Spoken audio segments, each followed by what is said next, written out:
방금 말씀하신 이 대통령 관저는 함부로 압수수색을 하거나 진입을 할 경우 처벌 대상이다라고 하신 그 부분 형사소송법상에 나와 있는 내용입니다. 바로 대통령 경호처가 이 형사소송법 110조와 111조를 근거로 용산 대통령실과 삼청동 안전가옥 또 경호처 압수수색을 모두 거부를 한 근거였습니다.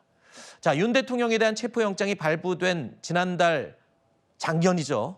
지난달 31일에도 적법한 절차에 따라 경호 조치가 이루어질 것이다 라고 밝혔습니다. 그러면서 사실상 영장 집행을 막을 것이라는 입장을 발표한 셈이죠. 자, 하지만 공수처도 영장 집행을 만약에 경호처가 막을 경우에 이건 공무집행 방해다라고 규정을 한 공문을 보냈습니다. 이미 그 공문을 보냈습니다. 직권남용 권리행사방해죄, 특수공무집행방해죄로 의율할 수 있음을 엄히 경고하였습니다. 저희들은 여러 가지 바리케이드, 그다음에 철문 등을 잠그고 체포영장 집행에 응하지 않는 것 자체가 공무집행방해라고 인식하고 있습니다. 지금 경호라는 것이 뭐 대통령의 생명을 지키기 위해서 신체 위해를 방지하는 건데 이거 신체 위해를 하는 게 아니에요. 적법한 법률 집행이란 말이죠. 여기에 대해서 막을 근거가 없습니다. 자, 그러니까 대통령 경호처가 근거로 들고 여태까지 영장에 대해서 협조하지 않았던 그 이유, 그 근거를 법원이 아니다. 형사소송법 110조와 111조는 적용할 수 없는 예외다. 이번에 한해서. 이렇게 이례적으로 해당 내용을 영장에 기재를 한 겁니다. 자, 이렇게 되면 경호처의 방어 논리가 사전에 차단이 돼버리는 결과가 되네요. 그렇죠. 그러니까 그렇기 때문에 아마 사전에 경고를 한 걸로 보입니다. 왜냐하면 이제 경호처 측에서 막아설 게 좀 예상이 됐기 때문에 그동안 대통령실이라든지 뭐 안가 압수수색 이런 데도 다 경호처가 막아서지 않았습니까? 그런 부분에 있어서 사전에 좀 혼란을 차단하기 위한 어떤 법원에서도 이런 결심을 한 것으로 좀 보여지고 저는 이런 부분들에 대해서 오히려 지금 뭐 판사를 지탄하거나 비난하는 행태가 이어지고 있는데 그렇다기보다는 지금 이 내란 피의자로 현직 대통령이 체포영장이 청구되고 발부된 이 초유의 사태를 과연 누가 만들었느냐, 본인이 만든 것이지 않습니까? 그리고 이 체포까지 오게 되는 과정에는 결국에는 대통령이 이 출석 요구에 3차례나 응하지 않았고 네. 또 그 외에도 뭐 헌재 탄핵 심판 절차를 고의로 지연시키는 등 여러 가지 이유들이 있기 때문에 저는 지금의 사태까지 왔다라고 보여지거든요. 그래서 저는 이 공조본에서 여러 가지를 검토했다고 봅니다. 뭐 체포영장뿐만 아니라 수색영장 이런 것들도 다 청구를 했다라는 걸 보니 결과적으로는 이 경호처에서 물리적으로 막아서면서 번번이 그동안 수사를 방해해왔던 그 행태를 중지시키기 위한 법원과의 일종의 협공을 벌이고 있다. 저는 이렇게 보고 있습니다. 그렇지만 윤 대통령 변호인 측은 또 이런 부분도 지적합니다.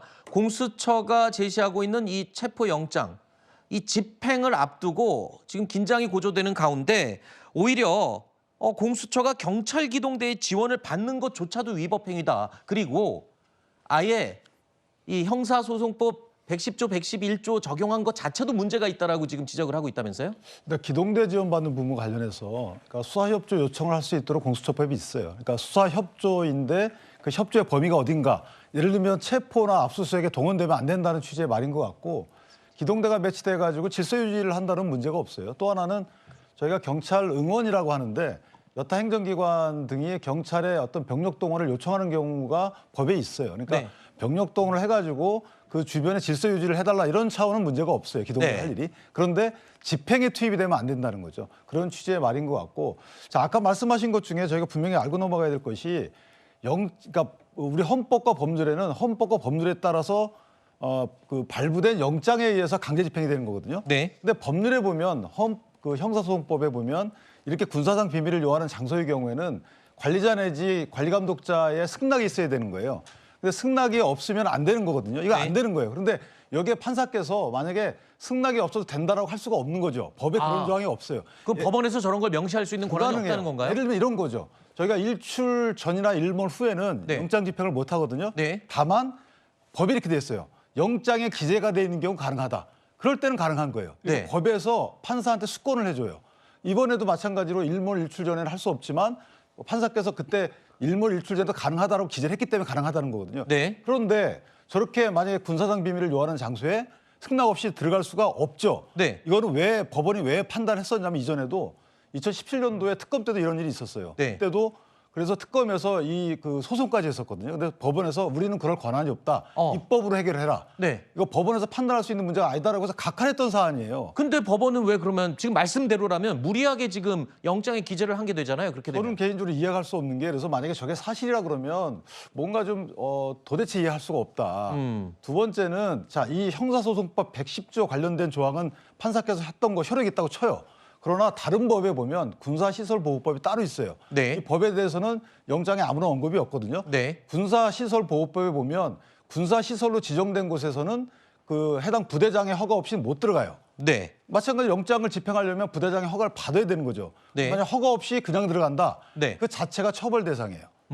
그래서 이 부분은 공수처에 제가 거듭 말씀드리는 게 밑에 있는 분들 괜히 경찰 또 공수처 수사관들 경호처 직원 물리적 충돌을 일으키지 말고 법리 검토를 정확히 다시 한번 해라. 그리고 나서 이 체포를 하는 목적이 대통령에 대한 조사기 때문에 네. 다른 방법 뭐 시기 이런 것들을 정해서 네. 연예인하고 협상을 하는 것이 낫지 네. 저렇게 체포영장을 집행하려고 하는 것이 맞겠는가 네. 이런 이제 의구심이 있는 거죠. 자, 그러니까 체포 영장에 명기된 그리고 또 경호처가 진입을 막을 근거가 이번에는 없다라고 예외라고 표시한 것도 법리적으로 보면 좀 문제가 있다라고 지적을 해 주셨습니다.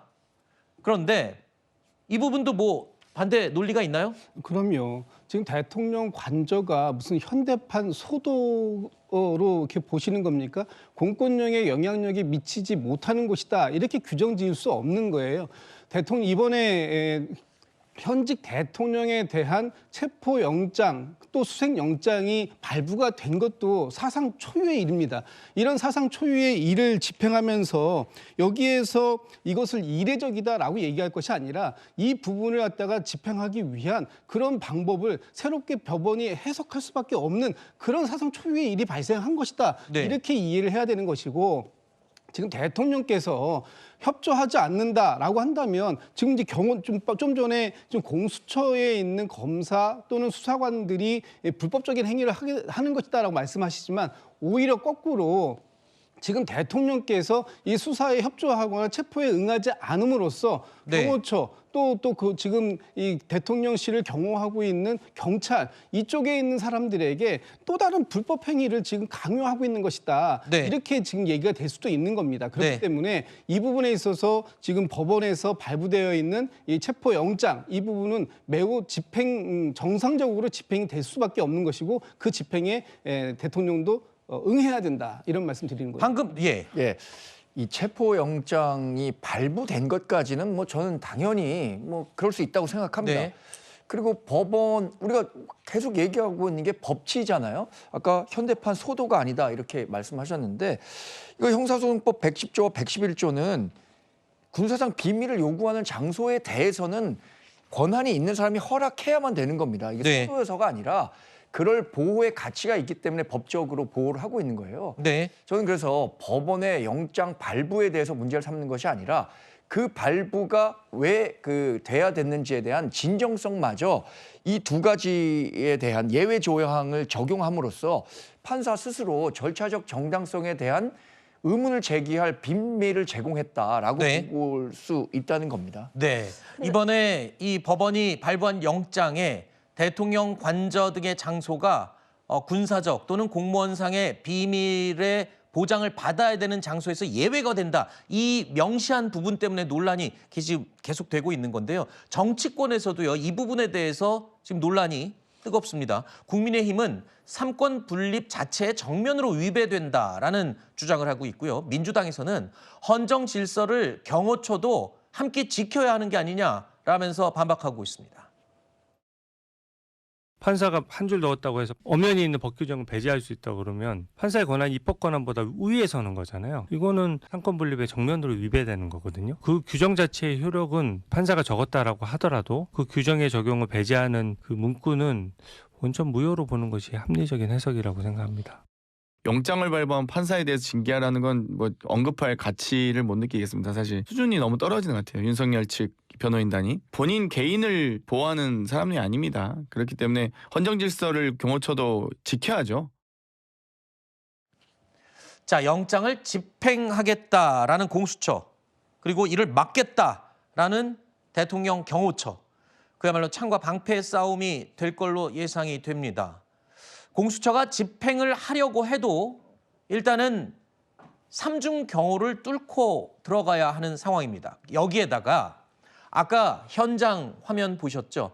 용산구 한남동 대통령 관저 앞 대로 앞에는 이미 대통령을 지지하는, 윤 대통령을 지지하는 시민들이 빽빽하게 도로를 채우고 있습니다. 여기에 또 탄핵을 찬성하는 시민들도 속속 모여들고 있죠. 그러면 양측 시민단체, 그리고 이를 집행을 하려는 공수처 직원, 거기에 또 막으려는 경호처 직원, 그야말로 자칫하면 큰 충돌이 벌어질 수 있는 그런 상황이 벌어지는 겁니다. 자, 공수처가 체포 영장 청구를 서울중앙지방법원이 아닌 서부지방법원에 낸 것도, 이것도 여전히 논란이 되고 있습니다. 어떤 부분이 논란이 되는지 들어보시죠.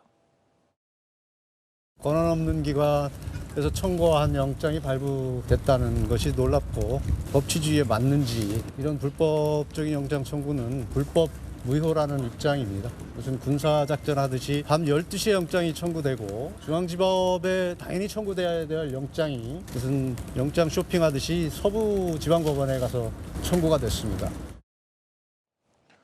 공수처는 대통령 관저가 용산구 한남동에 있기 때문에 그래서 서부지방법원을 택한 것이다라고 해명을 하고 있는데, 대통령 측에서는요, 영장을 발부받기 위한 목적, 그러니까 유리한 판사가 있는 곳을 찾은 게 아니냐, 이런 지적인데 뭐 어떤 근거로 그런 얘기가 나오는 건가요? 유리한 판사가 있는 곳을 찾았다라고 단정하기 어렵지만 네. 어쨌든 중앙지방법원은 피했다라고 볼 여진이 있어요. 왜냐하면 그래요? 중앙지방법원에 영장을 청구해서 나온 적이 없거든요, 공수처가. 네. 그런데 문제는 뭐냐면 이 사건 자체가 원래 공수처가 인제 사건이 아니고 서울중앙지검에서 이첩받은 사건이에요. 그렇죠. 중앙지검에서 이첩받은 사건을 중앙지검 관할이 아닌 데에서 영장을 청구하는 거거든요. 그러면서 뭐라고 했냐면 또 인치 장소, 만약에 대통령을 체포하게 되면 구속할 장소를 서울구치소로 했단 말이에요. 서울구치소면은 원래 중앙지검 관할이에요. 아하. 서부지방법원에서 영장을 발부받으면 원래는 남부구치소로 갑니다. 네. 그러니까 모든 게 안 맞는 거죠. 결국은 영장만 그리 받은 거고. 네. 그다음에 여태까지 공수처법에 따르면 1심 관할은 당연히 서울중앙지방법원이기 때문에 네. 그걸로 가는 게 맞고, 물론 예외 규정은 있습니다. 보충적 관할로 해서 특별한 사정이 있는 경우에는 사실은 이제 그 해당 주소지도 관할할 수가 있지만, 그것은 아주 특별한 사정이 있는 경우에, 이거는 정말 불가피한 경우에 있는 것이고 사실상의 전속 관할 비슷하게 운영이 되고 있는데, 네. 공수처가 지금 그 서부로 갔잖아요. 네. 그러니까 공교롭게도 서부지방법원장이 이번에 또 민주당 추천으로 헌법재판관으로 임명이 됐고요. 서부지방법원 부장판사가 또 임명되진 못했지만 어쨌든 민주당 추천으로 청문회까지 통과를 했단 말이에요. 네. 이런 것들과 맞물리면서 공수처가 공연히 오해 살 만한 행동을 했다. 네. 그러니까 거듭 말씀드리지만 아까 말씀드린 대로 또 인치 장소는 서울구치소를 하는 바람에 네. 결국은 또 서울중앙지검으로 이거를 기소하거나 이송할 사건인데도 불구하고 네. 왜 그렇게 했는지에 대해서 적확한 해명이 나오지 않고 있는 거죠. 그러니까 통상적인 절차와 과거에 있었던 이런 내용들과는 뭔가 좀 어긋나는 부분이 자칫하면 너무 무리하게 지금 영장을 추진하는 게 아니냐, 이런 논란을 나올 수도 있는 상황이네요, 듣고 보니까. 근데 이게 위법 수사인가요? 그렇다고 한다면? 그러니까 대통령 측에서 주장하는 것은 이런 뭐 행위들이 다 위법한 수사이고 공수처에는 수사 권한이 없고 판사도 월권을 한 것이다라고 얘기를 하고 있는데, 그 주장 자체가 저는 말이 되지 않는다라고 생각합니다. 네. 그러니까 지금 수사에 대해서 뭐 그럴 수는 있죠. 뭐 일관되게 그 공수처는 분명하게 대상자의 주거지를 기준으로 영장 청구를 해왔다라고 했어요.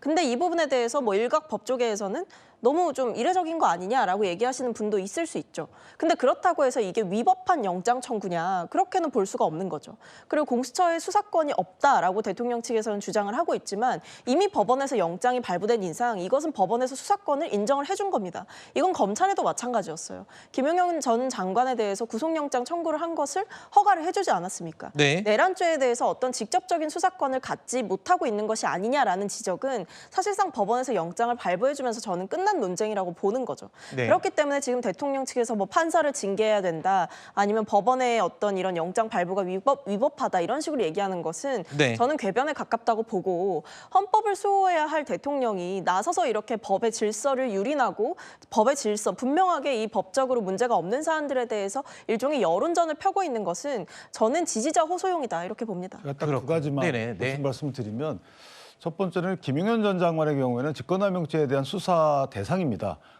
그 대통령의 경우에는 직권남용죄 수사를 받지 원래 않아요. 불소속 네. 특권이 있기 때문에. 그러니까 직권남용죄를 수사하다가 뭐가 나오면 그 내란죄가 나오면 수사할 수 있다는 공수처에 돌리는 그 경우의 수가 약간 다른 거고. 네. 그다음에 이제 뭐 위법이 아닐 수가 있었는데, 문제는 뭐냐면 영장에 적시한 내용이 그 오해를 더 불러일으켰죠. 영장에 판사가 법령을 해석할 권한만 있는 판사가 입법 작용까지 할 수 있는 마치 법령 적용을 배제하는 듯한 문구가 있다는 거. 그럼 공수처가 원하는 대로 그대로 해준 거거든요. 그렇다면 왜 서부지방법을 택했느냐에 대해서 역설적으로 이런 것 때문에 그런 게 아니겠냐는 오해를 불러일으키는 거죠. 그래서 네. 알겠습니다.